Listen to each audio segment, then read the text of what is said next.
Assalamualaikum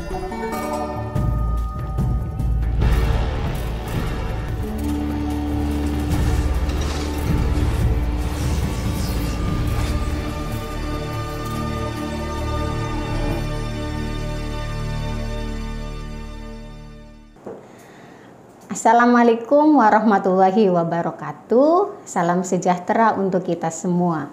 Kembali di YouTube Media Kami Paroho Jakarta. Kali ini bersama saya Dwi Istiana, Ketua Komisi Kesetaraan KSBSI DKI Jakarta. Komisi kesetaraan ini biasanya lebih dikenal dengan sebutan kesetaraan gender. Tujuan daripada dibentuknya Komisi Kesetaraan di dalam Serikat Buruh ini untuk memberikan pemahaman khususnya terhadap buruh perempuan supaya lebih aktif dan lebih maju di dalam organisasi. Karena di sini ada wadah untuk menampung aspirasi bagi buruh perempuan dan mengeluarkan pendapat yang setara dengan laki-laki. Sebelum memasuki materi kesetaraan gender di sini, alangkah baiknya kita belajar bersama-sama untuk memahami pengertian dan perbedaan antara gender dengan seks terlebih dahulu. Memahami pengertian dan perbedaan gender dengan seks sangatlah penting. Seringkali pemakaian kedua istilah ini tidak tepat. Padahal gender dengan seks memiliki arti yang sangat berbeda. Pengertian dari seks adalah perbedaan antara laki-laki dan perempuan menurut biologis yang sudah dibawa sejak lahir. Sedangkan gender adalah karakteristik laki-laki dan perempuan yang dibentuk dan dibangun di dalam lingkungan sekitar atau masyarakat. Sifat dari istilah seks tidak bisa dirubah, sedangkan gender bisa dirubah karena definisi gender itu tidak semata-mata mengenai genetika seseorang. Dan gender biasanya diasosiasikan dengan istilah maskulin dan feminin. Istilah maskulin biasanya lebih dihubungkan dengan sifat kelaki-lakian. Seperti lelaki punya sifat gagah, berani, kuat, dan memimpin. Sedangkan sifat feminin biasanya lebih dihubungkan dengan sifat perempuan. Perempuan itu biasanya memiliki sifat yang perasa, lemah lembut, dan mengayomi. Dahulu, sifat maskulin dianggap tidak ada perempuan, dan sifat feminin dianggap tidak ada laki-laki. Tapi nyatanya sekarang sudah dipahami banyak orang bahwa laki-laki juga bisa mengayomi, sedangkan perempuan juga bisa memimpin. Apa sih yang dimaksud dengan kesetaraan gender? Kesetaraan gender lebih dikenal dengan keadilan gender, yang mana bahwa semua orang harus menerima perlakuan yang setara, tidak didiskriminasi berdasarkan identitas gender mereka yang bersifat kodrati. Tujuan dari kesetaraan gender adalah agar setiap orang memperoleh hak yang sama dan adil dalam masyarakat, tidak hanya di bidang politik, di tempat mereka bekerja, atau di bidang yang terkait dengan kebijakan tertentu. Dahulu, sosok perempuan dianggapnya lemah dan hanya sebagai sosok pelengkap. Terlebih lagi adanya pola pikir bahwa perempuan hanya sebatas bekerja di dapur, di sumur, mengurus keluarga dan anak, sehingga pada akhirnya hal di luar itu menjadi tidak penting. Dan bagaimana kesetaraan gender menurut perspektif agama? Di sini adalah agama Islam, bahwa agama Islam merupakan agama yang menjunjung tinggi harkat dan martabat seorang perempuan. Laki-laki dan perempuan memiliki kedudukan yang sama dan memiliki kesempatan yang sama untuk melakukan dalam kegiatan di dalam masyarakat. Dan Indonesia merupakan negara yang paling banyak penduduknya di ASEAN. Dan juga bisa memperhatikan perhatian yang sangat besar terhadap isu-isu gender. Indonesia telah memulai pemberdayaan perempuan pada zaman dahulu hingga sekarang. Dan saat ini telah banyak buruh perempuan di Indonesia yang sudah memperoleh haknya sesuai dengan amanat Undang-Undang Dasar 1945. Dan selanjutnya, bagaimana peran perempuan di dalam serikat buruh? Serikat buruh merupakan wadah untuk memperjuangkan hak-hak dan kepentingan buruh perempuan. Penting sekali bagi buruh untuk memahami hak-hak buruh perempuan, bahwasanya masih banyak pelanggaran hak normatif yang sering terjadi. Hal tersebut diperparah lagi dengan masih adanya peraturan di dalam perusahaan yang tidak ramah dalam mengakomodasi hak-hak buruh perempuan.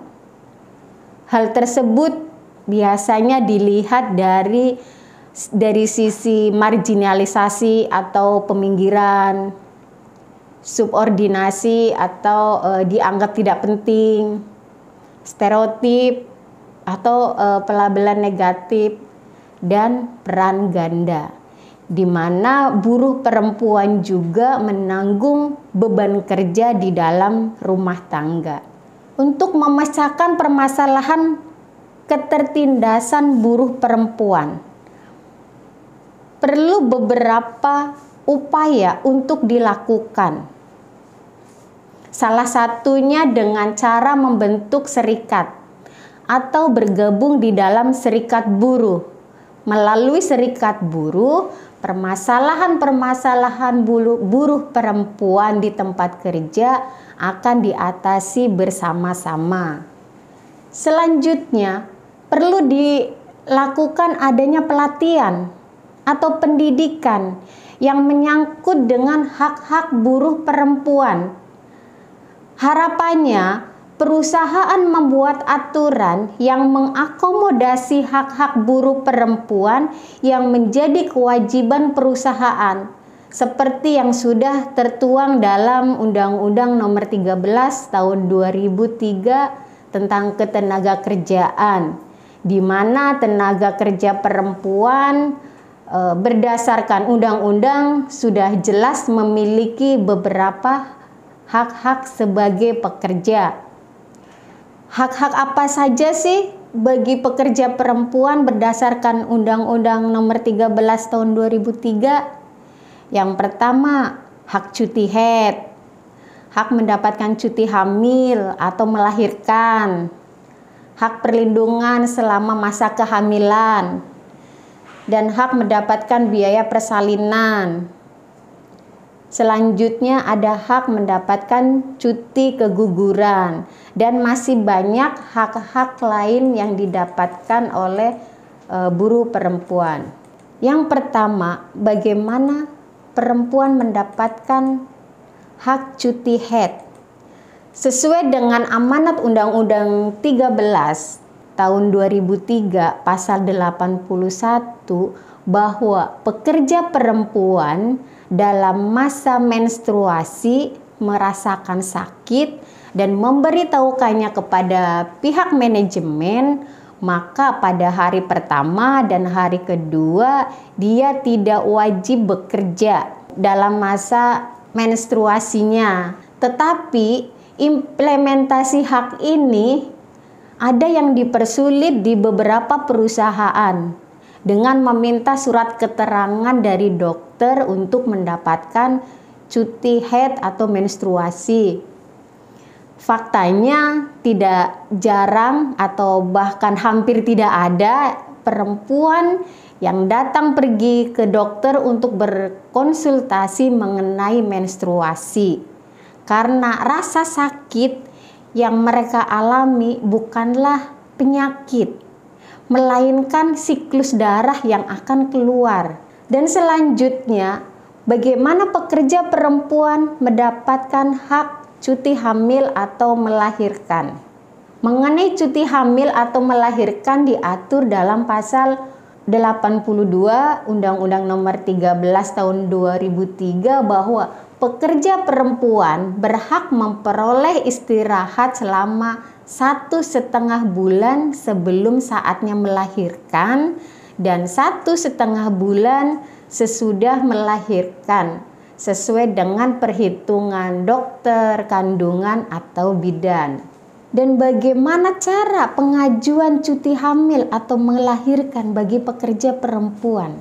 Pekerja perempuan dapat memberikan pemberitahuan kepada pihak manajemen perusahaan secara lisan atau tertulis bahwa dia akan melahirkan dalam 1,5 bulan.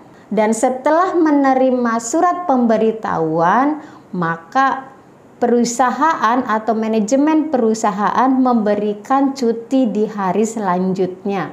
Apabila pekerja perempuan belum sempat mengurus atau mengajukan cuti hamil atau melahirkan, tetapi faktanya dia sudah melahirkan, maka manajemen perusahaan tetap memberikan cuti hamil atau melahirkan karena tidak menghapuskan hak atas cuti hamil atau melahirkan secara akumulatif 3 bulan. Dan apakah perusahaan tetap memberikan gaji selama pekerja perempuan menjalani cuti hamil atau melahirkan? Selama 3 bulan cuti hamil atau melahirkan, perusahaan tetap wajib memberikan upah. Artinya, perusahaan tetap memberikan upah kepada pekerja perempuan yang hamil meskipun mereka sedang menjalani cuti hamil atau melahirkan. Dan selanjutnya, bagaimana pekerja perempuan untuk mendapatkan cuti keguguran?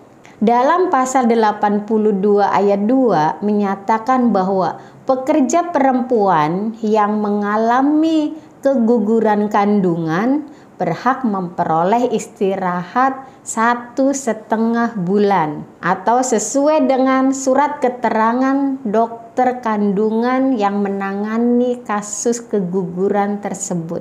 Selain hal-hal di atas, perlu bagi serikat buruh untuk mendorong pemerintah agar segera mengesahkan rancangan undang-undang penghapusan kekerasan seksual atau RUU PKS dan Konvensi ILO 190.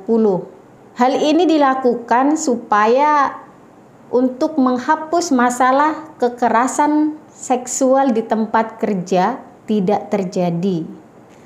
Demikian materi kali ini sebagai dasar materi terkait dengan kesetaraan gender. Dan di segmen selanjutnya saya akan menyajikan materi tentang isu-isu gender. Jangan lupa ikuti terus YouTube Media Kambi Parho Jakarta. Dan semoga materi kali ini bisa bermanfaat dan berguna untuk buruh perempuan pada khususnya dan masyarakat pada umumnya. Terima kasih. Kambi Parho, cerdas, berani, bermartabat.